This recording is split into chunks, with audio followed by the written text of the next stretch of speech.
2021년 오늘 마지막 날이에요. 좀 있으면 이제 얼마 남지도 않았어요. 매번 다사다난했다 뭐 그런 이야기들을 많이 하는데 올해만큼 그런 날도 또 없는 것 같아요. 굉장히 많은 일들이 우리에게 있었고 또 저에게도 굉장히 많은 일들이 있었습니다. 그리고 또 하나님께서도 교회를 허락해 주셨고요. 매번 기적이다라고 이야기를 하는데 정말 그런 날들이 올 한 해였습니다. 그렇지만 역시 또 아쉬운 게 있어요. 언제나 우리가 또 지나고 나면 또 아쉽잖아요. 올해도 마찬가지로 굉장히 아쉬운 그런 한 해입니다. 그래서 제가 이제 그 올해 아쉬우니까 어떤 뉴스가 있나 10대 뉴스를 제가 한번 좀 인터넷에서 검색을 해봤어요. 과연 올해는 어떤 10대 뉴스가 있었나. 그래서 제가 이제 딱 먼저 보니까 우리나라 과학계에서 누리호 발사, 이게 최고의 이슈였어요. 여러분 그 누리호 발사 아시죠? 한국형 우주 발사체인 누리호가 우주 700km 상공까지 올라간 거죠. 이제 한국형 우리나라에서 직접 만든 그런 발사체가. 그런데 지금 3단 엔진이 예상보다 짧게 연소되었다라고 하는 그런 학계 연구 보고가 발표가 되었죠. 그래서 마지막 단계 이 위성이 결국은 목표 궤도에 그래서 못 올라간 겁니다. 그래서 많은 사람들이 아쉬워했고 또 아쉬움이 남는 그런 뉴스라고 하는 것을 제가 이제 기사로 봤습니다. 근데 거기 이런 댓글이 달렸어요. 어떤 댓글이냐면요. 또 실패네. 왜 이렇게 못할까? 아마도 이 댓글을 다신 분은 본인도 아쉬워서 이렇게 댓글을 달았겠죠. 근데 사실은 표현에 있어서도 사실은 좀 아쉽죠. 또 이제 아쉬운 뉴스가 하나 있습니다. 단계적 일상 회복인 위드 코로나에 대한 뉴스인데요. 잠잠해지는가 싶더니 오미크론이라고 하는 이 변이 바이러스가 나타나서 다시 기승을 부리면서 확진자가 속출하게 되니까 결국은 단계적 일상 회복을 멈추게 되었고 다시 활동의 범위를 제한시켰다는 그런 기사입니다. 제가 이 댓글 이야기는 안 하겠습니다. 역시 아쉬울 수 있으니까요. 2021년 이렇게 사회 경제적인 부분에서 아쉬운 그런 뉴스가 있는가 하면 아마 개인 우리 각자로 돌아봐도 그런 아쉬운 그런 것들이 많이 남는 한 해일 것입니다. 물론 이제 조금 전에 지금 감사 기도 제목 적어내셨죠? 또 갖고 계시죠? 아마 그럼에도 불구하고 감사 제목들은 다 있으실 거예요. 하지만 아쉽게도 올 한 해 좀 꼭 이뤘으면 좋겠다라고 하는 것들, 그런데 이제 그런 것들이 이루어지지 않았고 또 얻고 싶은 것도 있었는데 그걸 또 얻지 못했고 또 더 사랑하며 살고 싶었는데 내 좁은 소견 때문에 더 사랑하지 못했거나 상대가 오해를 했거나 하는 부분 때문에 더 사랑하지 못해서 또 아쉽고 답답한 것, 또 회복되기를 바랐지만 회복하지 못하고 여전히 상처가 나 있거나 틀어져 있는 것이 여전히 남아 있는, 그래서 사실은 이제 우리가 더 아쉬운 것들이 많이 남는 그런 한 해입니다. 우리 성도님들도 각자 아쉬운 것들이 많이 있을 텐데요. 혹시 벌써 다 떠내려 이렇게 보냈나요? 어떤가요? 그렇다면 이제 감사하지요. 떠내려 보냈다면. 하지만 여전히 뭔가 좀 아쉬운 게 남고 채우고자 하는 그런 마음이 있다면 오늘 본문을 통해서 희미한 세상에 사는 우리를 위로하시면서 동시에 도전하시는 주님을 만나겠습니다.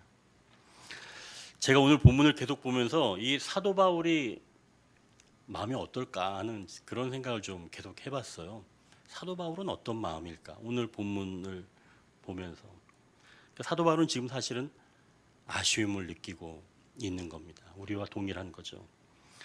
또 다른 말로는 갈증을 느끼고 있다 이렇게 표현할 수도 있을 것 같아요. 안디옥 교회에서 파송을 받고 고린도 지역에서 교회를 세운 겁니다. 그리고 나서 이제 바울이 고린도 지역을 떠났는데 이 고린도 교회가 고린도 교회 소식이 들려왔는데 정체되어 있다 정도가 아니라 오히려 지금 갈등을 일으키고 있다 이런 상황이라고 하는 소식을 듣게 된 거죠. 파벌도 생기고 또 교인 중에는 음행하는 일도 있고 이방인 신전에 바쳤던 그 고기를 먹을까 또 먹지 못할까 뭐 이런 그 다툼도 일어나고 또 교회 가운데에서는 여전히 언쟁하고 있다는 그런 답답한 소식이 사도 바울에게 들려온 겁니다. 굉장히 아쉽죠. 답답하고. 그리고 이 오늘 우리가 읽은 부분 말고 그 앞장이 12장에서는 신앙인으로 합당하게 살아가도록 성령님께서 주신 이 성령의 은사를 가지고도 순위를 매겨서 다투고 있습니다. 그러니까 바울의 입장에서 얼마나 아쉽고 답답하겠어요. 그래서 이 바울 사도를 통해서 주님께서 희미한 세상에서 어떻게 살아가야 하는지 오늘 우리에게 그래서 들려주고 계시는 것이죠. 여러분 오늘 설교의 제목을 한번 좀 보십시오. 희미한 세상에 살면서라고 하는 그런 제목입니다. 그러니까 이 설교의 제목처럼 이 땅의 삶은 희미한 거죠. 모든 것이 확실히 다 드러나 있다고 하더라도 우리가 드러난 모든 것들을 다 전체를 다 이해하는 것은 아니라는 말씀입니다. 그래서 여러분 9절에 말씀하고 있어요. 우리는 부분적으로 알고 부분적으로 예언하니. 고린도 교회 성도들이 신앙의 세계에 들어오게 되면서 받은 겁니다. 어떤 사람들은 지식의 은사, 어떤 사람들은 예언의 은사. 이게 다 성령님을 통해서 받은 거죠. 얼마나 감사해요. 그죠? 성령님께서 주신 거니까. 자, 그러면 거기까지는 좋은데 내가 알고 내가 받은 것이 전체라고 생각하게 되면서 그걸 기준 삼아 버리는 거죠. 그러니까 서로가 기준이라는 거예요. 그러니까 내가 가진 게 최고다. 내가 하는 예언이 최고야. 내 방언의 은사가 최고야. 이게 기준이 되어버린 겁니다. 그러니까 한마디로 지금 혼란스러워진 겁니다. 내가 가지고 있는 게 전체라고 생각하니까. 근데 사실 여기서는 지금 사도 바울이 얘기하는 것처럼 부분적인 건데 사람들은 지금 전체적인 거라고 오해하고 있는 거죠. 아니 여러분 보십시오. 교회 안에서 성령님이 주신 것도 이러한데 세상 것들은 말도 못하죠. 세상의 것들을 누가 자기 것을 취하면 얼마나 그럼 순위가 매겨지겠어요. 그죠? 성령님께서 주신 것도 이러한데 말이죠. 그러니까 결국은 가지고 있으면 그게 기준이 되는 겁니다. 그게 자기께 최고이면서 기준으로 만들려고 하는 것이죠. 바울 사도는 성령님이 주신 은사라고 하지만 그것도 분명히 부분적인 건데 물론 여기서 지금 지식, 예언 이게 다 좋은 거지만 이것도 모든 지식을 알 수 있는 그런 은사가 아니라는 거예요. 부분적인 거죠. 예언도 마찬가지라는 겁니다. 주님이 이 땅에 오실 때까지 요긴한 것들이지만 부분적이라는 것이에요.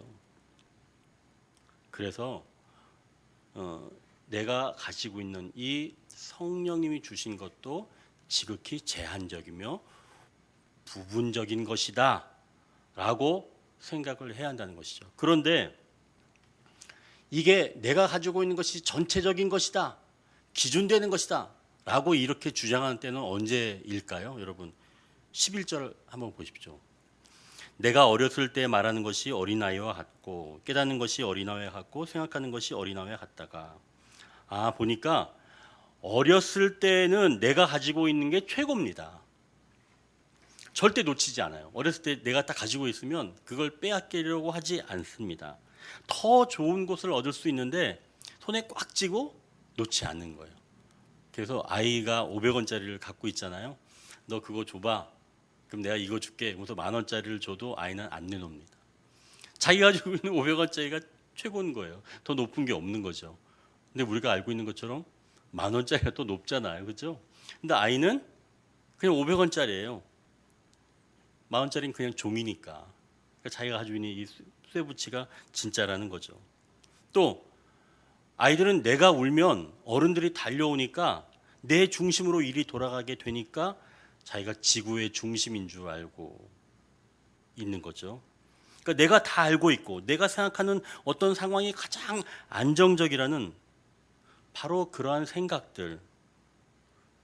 그런데 이런 어린아이 같은 그런 생각들은 언제 버리냐면 장성하면, 어른이 되면 다 버리게 되죠. 500원짜리도 버릴 수 있는 거예요. 10,000원짜리를 취하게 되는 거죠. 자, 그러면 이제 이 어린아이 같은 것들을 버리고 어떻게 희미한 세상을 살아가야 할까? 이제 12절을 보십시오. 12절 보니까 우리가 지금은 거울로 보는 것과 같이 희미하나 이렇게 말씀합니다. 바울 서자가 활동했을 당시 이 거울 만드는 기술이 요즘 같겠어요? 아니겠죠? 그렇게 기술이 좋지 않았겠죠. 손으로 다 만드는 거니까요. 그러니까 사물을 선명하게 보여주지 못했습니다. 지금처럼. 그래서 지금 거울을 보는 것과 같이 희미하나 이렇게 지금 표현을 한 거죠. 그러니까 희미한 거예요. 거울을 보는 것처럼. 그러나 거울로 보는 것이 희미하다는 것 말고 또 다른 의미도 있습니다. 여러분 혹시 핸드폰 가지고 그걸 셀카라고 하나요? 이렇게 자기 모습을 찍는 거. 그거 많이들 찍어 보시죠? 저도 찍어 봤어요. 근데 여러분 그거 셀카 찍고 나서 그 사진 자세히 한번 보셨나요? 원래 자기 모습이랑 비슷하게 나왔나요? 저는 안 그렇더라고요. 자세히 보십시오. 상이 이렇게 바뀌어 있습니다. 이렇게 오른쪽 외층이 왼쪽이 이렇게 바뀌어져 있어요. 왼쪽은 오른쪽이고 오른쪽은 왼쪽으로 이렇게 상이 뒤집어서 나옵니다. 그래서 내 모습인데도 사실은 원래 내가 알던 모습이 아닌 것처럼 나오는 거죠. 그리고 여러분 거울을 보면서 이렇게 단추에 이렇게 실밥 같은 거를 칼로, 물론 이게 위험한 행동이지만 이렇게 칼로 이렇게 좀 이렇게 잘라 보신 적이 있나요? 저는 거울을 보면서 이걸 못 맞추겠더라고요. 이게 힘듭니다. 이게 잘 안 되는 거죠. 우리가 살고 있을 때 일어난 이런 모든 상황, 이런 것들이 거울처럼 희미해진 겁니다. 내가 은사나 이런 모든 것들로 이해하거나 기준으로 삼을 수가 없다는 거죠. 거울로 보는 것처럼 희미한 겁니다. 일어나는 모든 일들이. 그렇다가 사람이 장성하였다는 건 이제 좀 달라진 얘기예요. 자, 그러면 이제 사람이 장성하였다는 건 앞을 선명하게 모든 것을 다 보게 되었다라는 것이 아닙니다.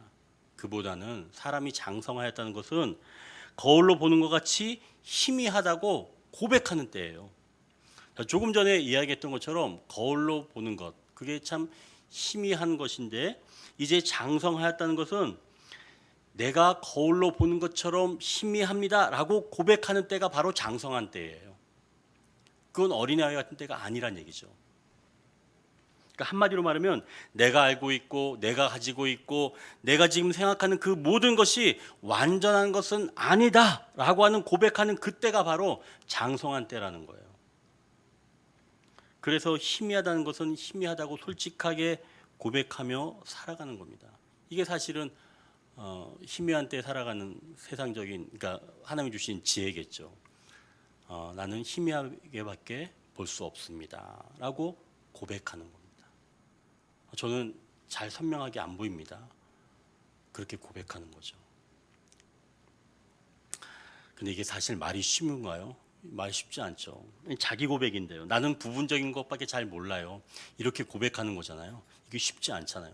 그러나 철저한 자기 고백이 필요하다는 겁니다. 이 희미한 세상에서는 내가 전체를 보지 못하고 저는 부분적인 것밖에 잘 모릅니다. 이렇게 고백하는 게 이 희미한 세상 살아가는 참된 지혜라는 거죠. 근데 이건 겸손도 아니에요. 뭐 겸손은 내가 정말 대단한데 그렇지 않다고 얘기하는 거잖아요. 그러니까 사실은 내가 대단하지 않으니까 사실은 내가 얘기하는 건 그 사실 자체입니다. 팩트라고 또 얘기하죠. 그 자체로 얘기하는 거죠. 그럼 이제 여기서 좀 오해할 수 있는 부분이 있어요.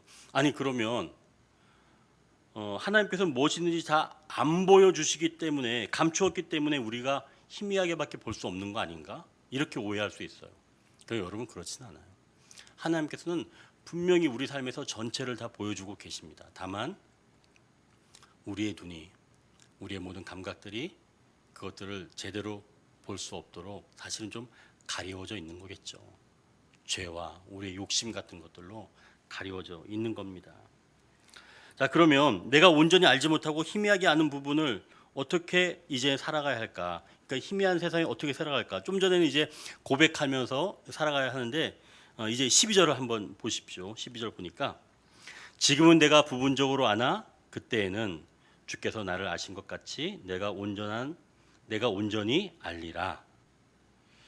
자, 조금 전에 얘기했던 것처럼 희미한 때는 희미하다고 솔직하게 고백하는 것, 이것이 바로 희미한 세상에서 살아갈 수 있는 첫 번째 방법이었다면 이제 거기에서 멈추는 게 아니라 조금 더 나아가서 여기서 지금 그때는 이야기하고 있습니다. 그때는 여기서 말하는 그때는 우리가 주님을 만나는 그때를 말씀합니다. 물론 이 말씀은 주님을 최종적으로 만나는 그때이기도 합니다. 그러니까 우리의 육신적인 이런 삶이 끝나고 영원한 만남이 시작되는 바로 그 지점에서의 만남, 바로 그때를 의미하는 그때이겠죠. 근데 여러분 보십시오.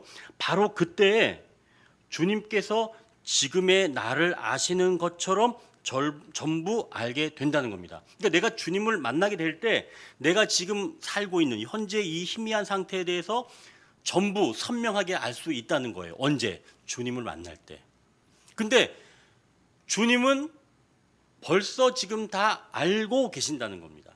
우리는 희미하게 아는데 주님은 다, 사실 그거 당연한 얘기가 아니겠어요? 우리는 희미하게 알고 있지만 주님은 다 아신다. 그거를 우리 언제 아느냐? 주님을 만날 그때에 안다는 이야기입니다. 여기서 중요한 한 가지를 발견할 수 있는 거죠. 주님은 지금 희미해 보이는 모든 것을 알고 계시기 때문에 우리는 희미하지만 주님은 선명하게 보고 계신다는 겁니다. 자, 그러면 여기서 하나 생각할 수 있는 거죠. 그러면 우리가 이때 확실하게 주님을 만나면 주님이 보시는 것처럼 나를 또는 다른 사람을 볼 수 있지 않을까? 선명하게. 이런 생각 들지 않으시나요? 주님이 우리를 지금 선명하게 아신다면 우리가 그 주님을 만나면 우리도 주님이 보시는 것처럼 나도 상황도 다른 사람도 좀 더 선명하게 볼 수 있지 않는가, 그 말입니다. 이 부분이 사실 우리에게 도전이 되는 거예요. 조금 전에 우리가 이렇게 희미한 세상에 살아갈 수 있는 첫 번째 지혜가 나는 희미합니다 라고 고백하는 게 첫 번째 지혜였다면 이제 두 번째 지혜는 주님은 알고 계신단 말이야? 그럼 나도 주님과 함께 새로운 눈으로 이 상황들이나 나에 대해서 타인에 대해서 알 수 있는 길이 있지 않을까? 라고 하는 이제 물음과 함께 도전이 생기는 거죠. 주님은 알고 계시니까. 그래서 우리가 이 주님을 이렇게 만나고 주님이 보여주신다면 이 희미한 거울 너머에 있는 그 주님의 세계를 우리가 만날 수 있다는 것이죠. 제가 이제 지난주에 읽은 그 헬리나 오웬, 마침 이제 뭐 읽은 책도 거울 너머의 세계라고 하는 그런 책이에요. 근데 이제 헬리나 오웬 그러면 이제 성공의 사제이기도 하면서 또 신학자 그리고 이제 심리학도 또 한 6년간 또 공부를 했기 때문에 신학과 또 심리학을 잘 이렇게 융합해서 공부하고 또 가르친 그런 학자였습니다. 예일 대학교에서도 가르쳤고 하버드 대학에서도 가르쳤고, 그러니까 굉장히 석학이죠. 그래서 그분의 그 저서는 그 하나님의 어떤 절대성 또 하나님의 그 사랑과 함께 심리학을 공부했으니까 인간의 어떤 죄책 이런 것들에 대해서 많이 다뤘습니다. 굉장히 좀 깊으면서도 일상적인 것들을 통찰하면서 얻는 그런 진리들을 펼쳐냈기 때문에 많은 독자들이 아직까지도 있죠. 그래서 저처럼 이제 영성 상담 이렇게 하는 분들에게는 굉장히 관심을 받고 있는 바로 이제 그런 분이죠. 그분이 쓴 책인데 이 책의 내용은 이 헨리가 교통사고를 당하면서 그 사고 난 이야기를 자기가 통찰해서 쓴 그런 책이에요. 두껍지는 않아요. 전부 다 해서 100페이지도 안 되니까 아주 얇은 책이죠. 이 헨리가 뭐 예일 대학이나 하버드 대학이나 그런 그 교수로서의 어떤 성공된 그런 자리에서 벗어나서 장애인 공동체에 들어갔습니다. 그래서 거기서 섬기면서 일어난 그런 사건인데요. 이 헨리가 이제 정말 장애인들을 섬기는 걸 정말 기뻐했어요. 그냥 자기의 어떤 성공적인 삶이 좀 마음에 부담스러워서 그런 게 아니라 장애인들이랑 같이 생활을 하면서 정말 기쁨을 얻었던 거죠. 그래서 이제 그날도 평소와는 달리 겨울이었는데 지금처럼 이제 아침에 눈이 많이 내렸습니다. 근데 이제 그날은 목요일이었는데 월화수는 이제 중국인 장애인을 섬기는 그런 날이어서 기쁨으로 이제 그 장애인을 섬겼는데 그 장애인이 마침 목요일도 섬겨달라는 그런 부탁을 온 거예요. 근데 섬겨달라는 건데 뭐냐면 이제 걔를 등교시켜주고 저녁에 또 낮에는 또 이렇게 밥도 먹여주고 씻겨주기도 하고 뭐 이제 그런 거죠. 근데 아침에 7시까지 그 집에 가야 되는 거예요. 근데 자기가 사는 집에서 차로 한 5분 정도 거리에 있었습니다. 근데 그날따라 눈이 많이 와서 이 헨리가 도저히 차를 가지고 갈 수가 없는 상황이 되었던 거예요. 빙판길이라서. 그래서 이제 걸어가기 시작을 했습니다. 아침 6시에 출발을 해서 7시면 도착을 하겠지 하고 출발을 했던 거예요. 근데 중간쯤 못 가서 벌써 시간이 30분이 후딱 지나버리고 중간도 못 갔는데 이제 마음이 불안해지기 시작한 겁니다. 7시까지 도착을 못하면 걔가 등교를 못하고 복잡하게 되니까 이제 이 헨리의 마음이 아주 복잡해진 거죠. 보니까 이제 주유소가 있던 거예요. 이제 그 주유소에 들어갔는데 마침 주유소로 출근하는 승합차가 딱 들어오는 겁니다. 그래서 이제 이 헨리가 그 승합차 운전하시는 분 또 조수석에 앉은 분들에게 정중하게 부탁을 한 거죠. 사실은 이만저만한데 저 시내까지 좀만 태워주십시오. 이제 첫 번째 이제 부탁을 했는데 이 두 사람이 거절을 하는 겁니다. 다시 한번 또 이제 부탁을 드렸죠. 근데 역시 거절을 하는 겁니다. 근데 이때 이제 헨리의 마음이 이제 막 부글부글 올라오기 시작한 거죠. 그래서 세 번째 다시 이제 부탁을 하는 겁니다. 어떻게 됐을까요? 거절당했어요. 내렸던 창문을 싹 이제 올리는 겁니다. 헨리가 이때부터 마음이 막 분노가 일어나기 시작을 한 겁니다. 그리고 오기가 발동하기 시작한 거예요. 그래서 이제 어떤 생각이 들었냐면 자기가 거절을 받았다는 거절감, 그리고 주유소 한켠에 버려졌다고 하는 버려진 아이와 같다는 그런 느낌이 들기 시작을 했다는 겁니다. 그래? 내가 너희들 아니라도 나는 걸어갈 수 있어. 난 얼마든지 할 수 있어. 오기가 막 생긴 거죠. 그리고 그 사람들이 틀렸다고 하는 것을 자기가 증명을 해 보여줘야 되잖아요. 또 하나, 너희는 그렇지만 다른 사람들을 같았으면 분명히 나를 도왔을 거야. 고로 너는 나빠, 나는 오라 라고 하는 것을 이제 몸으로 증명하기 시작을 한 겁니다. 어떻게? 걸어가기 시작한 거죠. 다시 그 길을. 근데 여러분 빙판길 걸어보셔서 알잖아요. 그 나이 좀 든, 물론 이제 헨리가 63세 정도에 죽었지만 그 이전 일이니까 그렇게 나이는 많지 않을지라도 그 빙판길을 걸어가는 게 쉽지 않잖아요. 그러니까 빨리 걸을 수도 없고 시간은 다 지나가고 지나간 차들은 세워주지도 않고, 그러니까 헨리의 마음속에서 막 계속 불편함이 오르는 겁니다. 처음에는 적이 2명이었죠. 주유소에 들어오는 그 직원 2명이었는데 이제는 적들이 얼마나 많아지는지 모릅니다. 차에 운전하는 모든 사람들이 다 적이 돼버린 거예요. 헨리에. 여러분들 그거 실감하시죠? 그런 거죠. 이 오기로 이제 가는 거죠. 자, 그렇게 헨리가 막 오기를 가지고 분노를 가지고 걸어가고 있는 그때 헨리가 무언가 자기를 치고 지나갔다는 그 느낌이 들면서 머리끝부터 발끝까지 뭔가 확 훑고 지나가는데 갑자기 그러면서 자기 몸이 쓰러지면서 등이 찢어지는 고통이 찾아왔습니다. 근데 그때 쓰러지면서 이런 생각이 들었대요. 이때 어떤 강한 손이 나를 꼼짝 못하게 해놓고는 꼭 필요한 일종의 굴복 상태로 이끌어가고 있는 느낌이 들었다. 사실은 하나님께서 붙잡아 가신다. 이제 그런 이야기죠. 이후에 병원으로 이제 후송이 됐습니다. 그리고 양쪽 난간이 있는 그 침대에 누워 있는데 마음이 아주 편해진 거예요. 통증이 오기 시작했지만 오히려 안전하다는 그런 느낌 속에 그 자리에 있게 됐습니다. 그리고 병원 의료진들이 이 헨리에게 상황을 자세하게 설명해 주면서 불안한 마음을 이겨낼 수 있도록 이야기를 또 그렇게 격려를 해 준 거죠.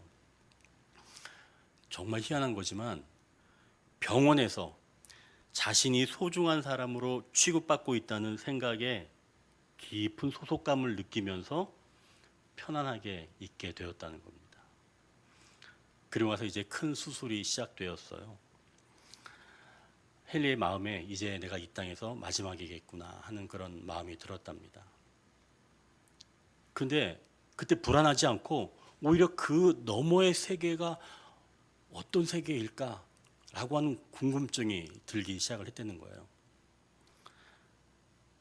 근데 그 순간 한 번도 경험해 본 적이 없는 순전하고 무조건적인 그런 사랑이 다가왔답니다. 그 순간 모든 두려움이 다 사라지고 그분이 다가오신 걸 경험한 거죠. 그래서 자기는 그때 예수님이라고 이야기를 못 하겠더래요. 그렇게 되면 자기가 알고 있는 그 예수님으로 다 묶어져 버릴까 봐 그분을 예수님이라고도 이야기하지 않고 그냥 그분의 그 임재 가운데 머물러 있었던 거죠. 그리고 그동안 해왔던 그런 모든 염려들, 자기가 인정받지 못했던 것들, 그런 불안, 이런 모든 것들보다 하나님의 그 크신 사랑이 다 압도하고 있다는 것을 그 베드에서, 침대에서 이 헨리가 알게 된 거죠. 그리고 이제 수술하고 회복이 되었습니다. 그리고 이제 면회 온 친구에게 당시의 이 상황을 이야기를 해주는데 헨리는 그때 용서하지 않고 미루어온 그 고통, 또 비난과 거절의 말들, 그리고 개인적으로 자신을 싫어한다는 그런 표현들이 자신을 꽁꽁 묶고 있었다는 것을 그때 발견을 했다는 겁니다. 자신의 생명이 꺼져가고 있는 그때 자신이 여전히 용서하지 못하고 있는 사람들이 떠올랐고 자신이 상처를 준 사람들이 떠올랐습니다. 그래서 친구한테 이런 부탁을 했다는 거예요. 저에게 상처를 준 모든 사람들에게 전해주세요. 제가 마음 중심으로부터 그분들을 용서한다고 말이에요. 그리고 저 때문에 상처받은 사람들에게도 다 말해주세요. 부디 저를 용서해달라고 말입니다. 헨리는 희미한 세계에 살았지만 거울 너머의 세계를 경험했습니다. 거울 너머의 세계는 사랑으로 이루어진 세계였어요. 그것으로부터 출발한 그 무엇인가가 아직도 사실은 이 땅에 충만하게 있습니다. 물론 희미한 채로 말이죠. 여러분 13절을 보십시오. 그런즉 믿음, 소망, 사랑 이 세 가지는 항상 있을 것인데 그 중에 제일은 사랑이라. 여러분 믿음과 소망은 주님의 나라에 인도되기까지 귀한 역할을 감당합니다. 믿음과 소망은 그런 거죠. 그러나 여러분 사랑은 주님의 보좌로부터 흘러내려오는 거예요. 거기 가서도 유효한 거죠. 이제 우리도 희미한 세상에서 거울 너머의 세계를 볼 수 있고 또 봐야 하고 보여주어야 합니다. 바로 사랑으로부터죠. 이제 우리가 이 희미한 세상 살아갈 수 있는 첫 번째 방법은 나 역시도 희미하다라고 고백하는 것과 주님의 보좌로부터 흘러나오는 그 사랑으로 이 희미한 세상을 바라볼 때 우리가 선명하게 볼 수 있다는 것이죠. 여러분 이제 우리가 좀 희미한 그런 세상에서 좀 선명한 것을 좀 보여줘야 하지 않을까요? 제가 시작할 때 댓글로 시작했죠. 댓글로 마무리하고 싶어요. 이런 제목의 댓글이 있어요. 물론 이제 이건 댓글은 아니고요, 글인데요. 이제 댓글 보내준 사람 때문에 올라온 글입니다. 아살새라고 있어요. 아직도 살만한 세상이라고 하는 그런 코너가 있는데 거기 제목이 이런 거예요. 면은 땡땡 불었지만 초보사장 울린 손님 한마디. 이게 제목이에요. 11월 15일 날 올라온 그런 입력된 뉴스였는데요. 지난 10일 자영업자 커뮤니티 아프니까 사장이다에는 40분 넘게 걸려 배달된 면 요리 고객님 때문에 눈물이 또르륵이라는 제목의 글이 올라왔습니다. 해당 글을 올린 사장 A씨는 자신이 자영업을 시작한 지 3개월째인 초보 사장이라고 소개했습니다. A씨에 따르면 그는 지난 오후 5시 43분쯤 손님으로부터 배달 요청을 받았습니다. 단 18초 만에 배달 기사가 배정됐고 오후 5시 53분쯤 음식이 배달 시작됐습니다. 이후 초보 사장인 A씨는 25분 넘게 배달이 완료되지 않는 것을 보고 배달 기사님이 초행길이신지 많이 늦으신다. 면이 많이 불 것 같아서 먼저 연락드린다. 혹시 받아보시고 문제 있으면 편안하게 이 번호로 연락달라. 죄송하다는 문자를 손님에게 보냈습니다. 하지만 배달은 더 지연됐고 주문이 들어오고 43분이 지난 오후 6시 36분에 배달이 완료됐습니다. 배달 기사는 초보 사장 A씨에게 내비게이션 안내가 이상해서 찾는 데 시간이 걸렸다. 고객님께는 정중하게 사과했고 다음부터는 조심하겠다라고 거듭 사과를 했습니다. 그래서 초보 사장인 A씨는 늦은 배달이 속이 상했지만 내비게이션이 가끔 그럴 때도 있습니다. 추울 때도 고생 많이 하셨어요라고 배달 기사를 위로했습니다. A씨는 초보 사장 A씨는 당연히 고객 불만이 제기되었을 거라고 생각하던 중 고객님에게 보낸 문자 사과 메시지에 대한 답이 도착했습니다. 손님은 이렇게 보내왔습니다.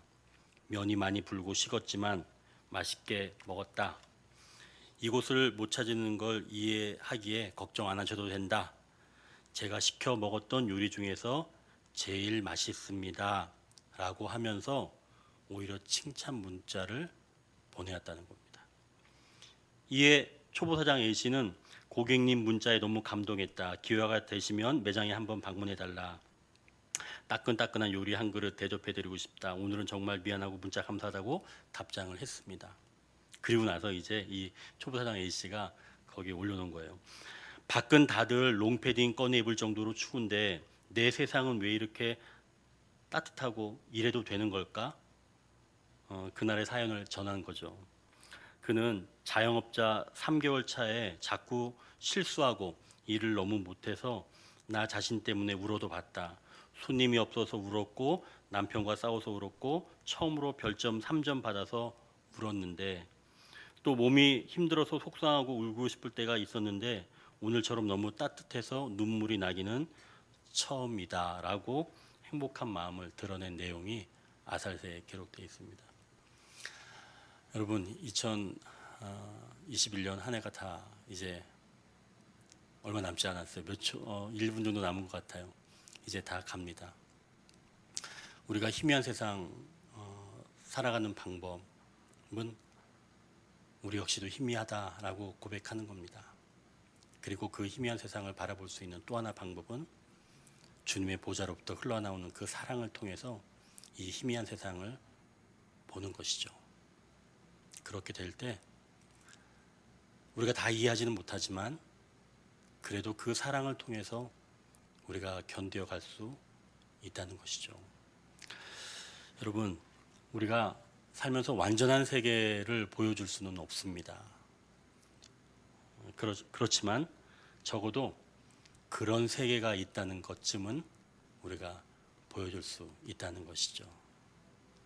우리 2022년 우리 언덕 위의 교우들은 바로 거울 너머에 그러한 세계가 있다는 것을 나도 알고 또 다른 사람도 알게 하는 바로 그러한 사랑의 메신저가 되시기를 주님의 이름으로 축복합니다.